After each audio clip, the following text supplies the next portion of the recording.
Hi, welcome to Big Ideas Small Business. Today we are going to be talking to Malcolm Reid, a master coach, and we're going to be discussing what Dallas business needs to do to move forward. We'll be right back.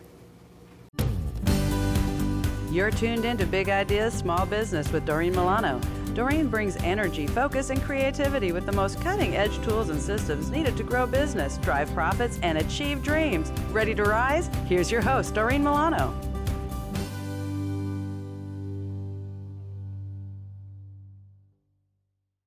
Welcome, Malcolm. Well, it's great to be here. We're so happy you are here. So today we're going to talk about what Dallas businesses really have to pay attention to move forward. So as we're talking, the businesses I've been talking to have some real major problems. Cash flow, huge issue. Employees are probably above cash flow. Just from the standpoint, they can't find them, they can't keep them, and they're having issues. So what do you recommend that we really look at when we're talking about employee retention? Well, when you're talking about employee retention, one of the things that I've found is when you sit down and talk to people, people are fed up. And a lot of times you find that the owners are disconnected with their employees. So a lot of times it's just a simple conversation, sitting down and recognizing that they're not just an employee, that's a mom, a dad, there's a person there, and really sit down and talk to them and find out really what are the challenges that are going on in their life day to day and figure out what are their problems, what are the things they're looking for. And when they can connect with that, wow, it opens up a whole world of opportunity for them. Do you really feel that, the statistics I've heard are 80 or 90% of employees are dissatisfied with their jobs? Yeah. That's huge. Yeah. And that's one of the reasons that we're having the problems that we're having, right? Yeah, there's a big disconnect. I mean, again, they're looking at these employees as not as a person. They're looking at them as, I need you to do this. They're disconnected with what's happening. Our world's been turned upside down. There's unique challenges that we're facing today that we didn't face just a year and a half ago. And a lot of the employers aren't adjusting. They're trying to force feed what used to be okay versus saying, okay, let me sit down and have conversations. That's the key. It's a conversation. Sit down and talk to a person and find out what their challenges are. Make those adjustments. Innovate. Find a way to make that person happy. Be adaptive as an employer. Bingo. Bingo. There it is. You have to adapt to the new situation. Yes. And so many people don't understand how to adapt, number one. And number two, they don't understand when you have these conversations, the conversation is about really creating ideas that can solve problems, right? Yes. Let me give you an example. I was talking to a business owner, all right, and they were having a challenge with childcare, with moms dealing with having to have their children in school, and just all the different things that we're dealing with. And here's what they decided to do. They sat down and they said, okay, tell me what it would look like for you. What would the perfect scenario be for you to be able to balance your responsibilities with your children, to balance the responsibilities you have at home, and to balance your responsibilities at work? And then when they sat down and asked those three questions, all of a sudden their eyes were opened. Instead of what they thought was the right direction, they all of a sudden found that just having some flexibility, allowing me to have not just one specific time that I have to be to work. If on these days I can come early, maybe on these days I can come late. If I can have a balance of sometimes working from home and sometimes coming to the office. Just simple things like that. When people realize that you care about them, you care about their families, they'll go through a brick wall for you. It changed everything. When we have those kinds of conversations, sometimes those conversations can get kind of out of control, right? Because now you've opened up a floodgate. And I've actually watched this in several businesses where you start communicating where you haven't communicated before. And now every gripe, every issue, every problem, every bitch comes out, right? And you don't have the resources to tackle all of it at once. I think there's a difference between a gripe and an opportunity. See, when you open up dialogue, now all of a sudden, if a person's, just complaining just to complain, that's one thing. But when someone they're giving you feedback, they may not know how to articulate that I'm frustrated, but they're frustrated. So it could come across a different way. So when you open up that dialogue, that opens up magic. Because you didn't have it before, right? Before it was do it this way. Now there's dialogue. Now at least you can get the feedback and you can kind of separate, okay, they're just complaining. Well, these people that we're talking to, they're actually communicating. They're looking for action. They may not know exactly how to say what's wrong, but the fact that they now have an outlet, they have someone that they can actually talk to. I'm being heard. Think about it. Your best listener is your best friend. Your best friend is your best listener. Right. Not that the employer is their friend, but it's, wow, someone's listening to what's important to me. There may be change. Correct. There may be positive change, and it may change my life.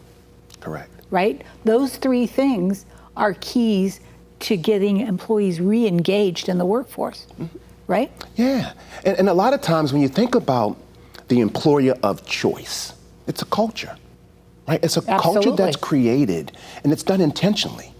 And so with the way that things are now, the question becomes, what type of culture do the people who keep my business running, what's the type of culture that we can cultivate that allows them to have open communication, that lets them know that they're heard? And when you have your employees that know that they're heard, they'll work harder. Yes. Instead of you trying to force feed them things, when you hear them, all of a sudden it becomes more important. And so a lot of times they're looking at what can I do strategically? What can I do to implement this and change this? And that's really not it. It's your people. It starts with that conversation. I think that communication is so critical. One of the things that I think employers forget a lot is that your best salesman is your employee. Yes. And a happy employee is a great salesman. And when we stop paying attention to the needs of our employees, we lose that traction. Yes. It's what they're saying when they're not at work. That is the big deal. Right? It's when they're sitting at the bar with their friends. What are they saying? What's the person that's behind them? What are they hearing and overhearing about your company? Are they hearing great things? Or are they hearing that griping and that moping and that complaining? And you would be amazed at how many people are ear hustling, right? When you're having conversations. But as you said, that's the key. What are they saying when they're away from you? And that's authentic. And that you can't replace. No, you can't. But you can change it. Correct. And how we change it is a huge, huge step forward if you are looking to retain your employees. But the next question is, I don't have employees, I had to lay them off, and now I have to replace my workforce, right? And the typical ads are no longer getting me results. Yeah. Right? Yeah. So how many employers are actually taking the time to market themselves to their employees or potential employees? That is an area that business owners aren't looking at. No, they're not. And marketing, as we know, it's a formula, right? Yes. So the same way when you separate yourself, you separate your business, when you do marketing, you do the same for your employees. And there's a key, right? The formula is, first of all, there's a problem that the client or the employee has that they don't want. Right. Right? They're looking for a specific solution, they can't find it. So we have to be able to educate them that our business, working with us, is far more superior to any other of the competitors, and then make them an offer that's so compelling they can't say no because they realize that it's about them. And it's a big deal here because most, when I go onto any of the workforce websites, I see, help wanted, this position, that position, the next position, and it is the standard drivel that has been out there for 50 years. Yeah. I'm looking for this, and it's a list. Yeah. Versus connecting with the person. Hey, because people are frustrated. People are fed up. They're angry. They're angry. Now, can you imagine if an employer said, are you angry because of this? Are you fed up that you're being treated this way? Yeah. And that's their employment ad?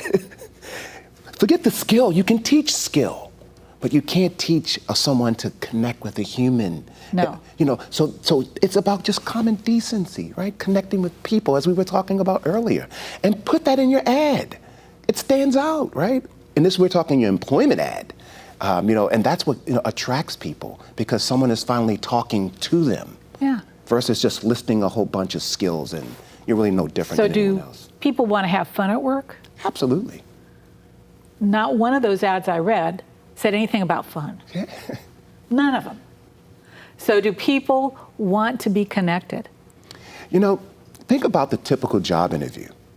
The person is so nervous. They sit at home and they practice these lines, right? They're practicing all these lines, and because they know they're going to be asked these canned questions. Right. Versus, can you imagine if you create an environment where in the job interview, you can just be yourself? You can walk in and have fun and connect with a person? What could that do for a business owner who takes the time to really sit down and who innovates and thinks about connecting? Yeah, what do you want to do on your off time? What's your favorite hobby? How much time do you spend doing it? Yeah. What do you learn from doing that? A totally different questioning process.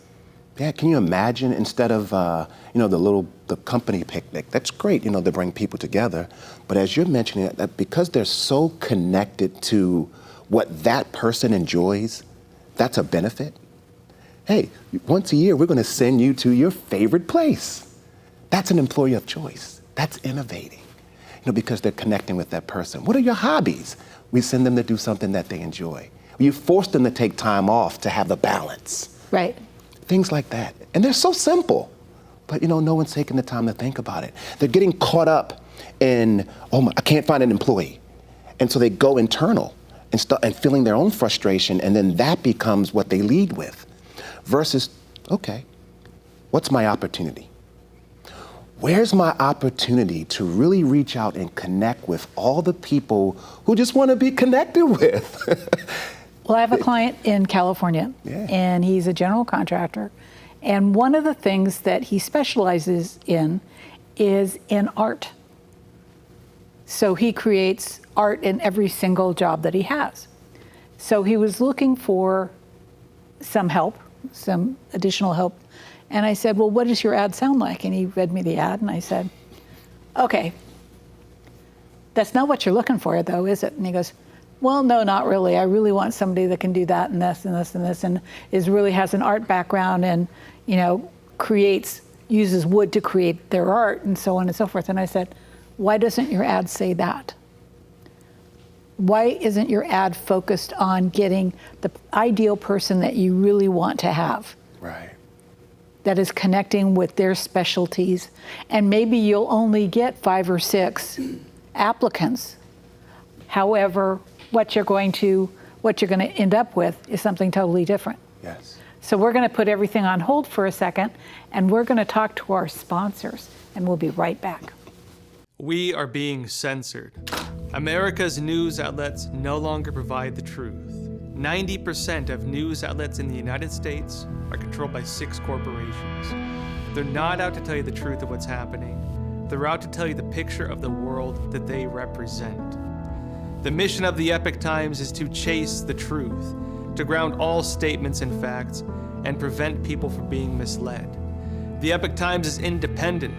We're not controlled by any special interests, and we never will be.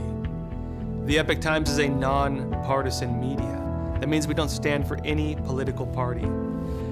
This is a battle between truth and deceit, a battle between forces that would ensnare this country in ignorance, and between a media that wants to present you with the truth. Subscribe today and join the Americans who are seeking truth and tradition. We'd love to have you on board. Business runs on technology, and human beings are creatures of habit. Unfortunately, not all our habits are good. Technology, when it works, is supposed to make our lives easier, creating routines that allow us to protect customer data, track our progress, forecast the future, communicate better, and move much faster. So, you need technology solutions that work when you're not working, or simply not paying attention. Smart technology solutions, making the complicated uncomplicated.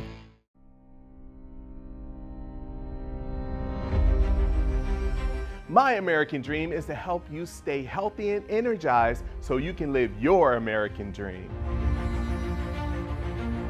Our American dream is equipping future generations of American dreamers.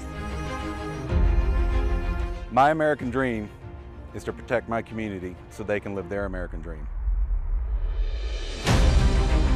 My American dream is to bring you some spice and flavor to your life. Our American dream is ensuring what's most valuable to you.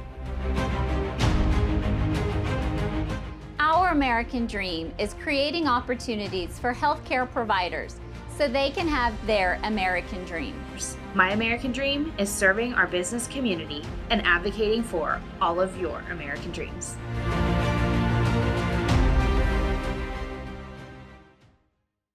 Welcome back. You're listening to Big Ideas Small Business, and our guest today is Malcolm Reid, Master Coach, and we are having a coaching conversation. And I was just telling a story about one of my clients up in California, and once he got clear on that he had to get creative with his employment ads, the next question was, how are you going to keep that creativity flowing throughout the company? And how are you going to make it part of the company culture? And so he has gone through and devised creative projects that the team does and makes it a competition every month. Very nice. So those things take a little bit of forethought, but they're easy to implement, right? Yeah, absolutely. So when we talk about making change and we talk about shifting culture, those are two big things that most companies really shy away from, right? Yeah, they do. And when they shy away from it, it's because their idea of culture change, that it's impossible. Right. Right? Yeah, they think that, they know how things are flowing, right? They think that it will disrupt the way that business is going if we implement something different, or the word change, it just scares them. Versus, as you're saying, embracing change, making it okay, right, for everyone to have different ideas, because that's what makes it beautiful and what makes it work. It's the combination of all these different people that have all these different ideas that come together that forms this special, culture inside of that business. And when the business owner embraces it, and listen, they have so much to deal with. Oh, absolutely. I mean, they have so much on their plate. So it's understandable from that perspective that, no, I have to hold on to this. It's when they have permission to say, no. You brought these people in for a reason. You hired them because you saw something in them. When you allow them to have that creative expression, that's when the world opens up for everyone to win and to do better. So one of the other really critical pieces that we have within business right now is cash flow. Yeah. And cash flow is more than just, how you make payroll. It's the influx and outgo of cash. Yes. Right? And cash flow usually can be resolved by sales. Yes, sales is one of the things that can Yes. help with cash flow. As well as loans. Loans can help too. One of the things I always suggest, I had a client, she was doing really well in sales, but she did have a cash flow challenge. Here's the first thing we did. We took a look, we grabbed the last 90 days of her bank statements, and we did line by line by line to examine, where's your money going? And here's the magic question. Here's what we asked. We said, hey, is this expenditure, is it something that's going to help you to gain a client, retain the client, or increase the value of the client? If not, you may want to take a look at that and do something different. Here's the other thing. We look at the accounts receivable, the accounts payable. right? Are the people that owe you money, are you allowing them to go too far without paying you? What about, because, at home you're so used to, hey, the bill is due on this day and you pay it early. In your business, are you, negotiating terms? Yeah. Hey, right now, instead of net 10, can you get net 30, net 60, and then pay it in 60 days when it's due? So those little things like that, without make even a huge difference. without increasing sales, yeah. make a huge difference in cash flow. So let's clarify some terms here, because not everybody's an accountant, Malcolm. Yes. Yeah, those numbers can be like, who's here? Yeah, exactly. Just to clarify in terms, what we're meaning is, the vendors that actually your accounts payable, people that you have to pay, for the goods and services they provide for the company. Negotiate the terms. Instead of you just, here's my invoice and you pay it, you can actually sit down and have a conversation and negotiate. Instead of it being due immediately, can we pay it in 30 days versus, or maybe pay it in 60 days? Those terms are called net 30 or right. net 60. So it frees up your cash flow so that you don't have to just turn around and pay it out. Which gives you time to actually collect the receivables, which should be collected no later than 45 days. At the latest, yes. At the very latest. Now, your terms, you want to get your money as quickly as possible. That's right. And you want to pay out what you owe. You can stretch it out as far as you can, because you can utilize that cash to reinvest in other things in the business to be able to get some returns. Some quick turnarounds. Yeah, as opposed to just paying it out. So it is really important to not only have conversations with your employees, but have conversations with your vendors. Yes, absolutely. And especially with what our country is seeing, with people are willing to work with you because it's affecting everyone. So even if, you have a lease, you can negotiate your lease. Everything is negotiable. And so that's what I would suggest, because the first thing people say is, let's increase marketing, or we have to increase sales. I would say, look at some of those things, and before you do that, free up some cash and then use that cash to maybe do some additional marketing and increase sales. So now you're hitting it from two areas. So one of the greatest tools that I was ever taught was when I was in corporate America and I was controller for, Fortune 100, 199, whatever it was back then. But I called every single vendor and asked for a cash discount. Yes. So I was able to increase our cash flow by 5 to 15% because I paid a bill when it was due or before. Right. Right? So I was able to increase the amount of available cash by between 5 and 15% every month. So those are things. So negotiate, if you're going to pay on time, negotiate a discount. Right. Right, for paying cash. That saves you money there and frees up cash flow. Negotiate with your vendors. You can absolutely negotiate with them. And in your accounts payable, negotiate where you can stretch out the terms so you don't have to pay them right away if they won't give you a cash discount. Well, and when we're talking about this, what comes back to me is that the core values of the company, no matter what they are, no matter what you choose them to be, are at the very center of your company culture. And it should be at the center of whatever vendor you bring into your company. Yes. Right? Yes. Because then everybody's talking the same language. Then everybody is really supporting each other in getting those core values delivered to the client base. Yeah, because what you find is when you're vocal about your culture, you attract who you are. Exactly. Right? So you attract the employees, you attract the vendors, you attract, and then as you're saying, that's an extension of your culture. So every person that touches any part of your business, they're just like you. And so that permeates through the business. Everyone's working harmoniously, and that explodes the end result. And a lot of times, as opposed to just looking at, again, I need to increase marketing, I need to increase sales, it's those things, looking at those, which is really an opportunity that so many business owners should be taking a look at. Now, for all the business owners I talk to, I would say more than half of them are not clear on what the core values of the business are. Yeah. Over half of them are not clear about what they want for a company culture. You know, it starts with them. What I would say is, sit down and go back to why did you start this business in the first place? I think that's a huge, huge opportunity.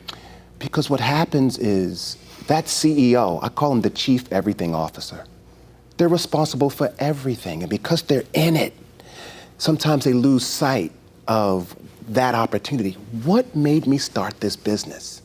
Most that I find, I would say almost 100% of the business owners that I talk to, here's what they say. I want to have time freedom. I want to have consistent revenue so I can do the things I enjoy. And I want to make an impact on my community. Mm-hmm. Those are the three things that they led with. So getting reconnected with those three things allows you to get back to what made me jump out there in the first place. And then when you start with that, you now have a chance to redefine the culture because you're reconnected with why you're doing it. Mm-hmm. And there's a huge opportunity. I think that is a great, great message. We're going to take a moment.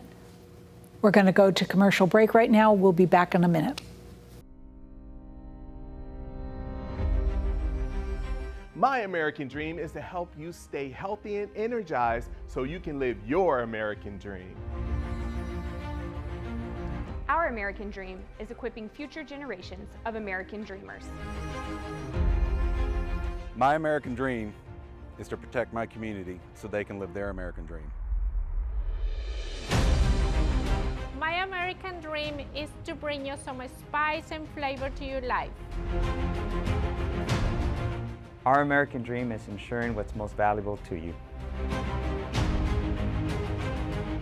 Our American dream is creating opportunities for healthcare providers so they can have their American dreams. My American dream is serving our business community and advocating for all of your American dreams.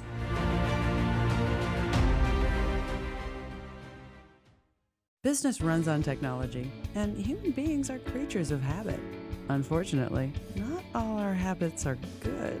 Technology, when it works, is supposed to make our lives easier, creating routines that allow us to protect customer data, track our progress, forecast the future, communicate better, and move much faster. So, you need technology solutions that work when you're not working, or simply not paying attention. Smart technology solutions, making the complicated uncomplicated. Welcome back. This is Doreen Milano, Big Ideas Small Business, and we're here with Malcolm Reid.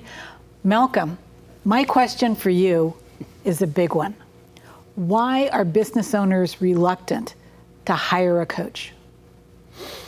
You know, when I've had those conversations, because I asked that question, the fear of exposure.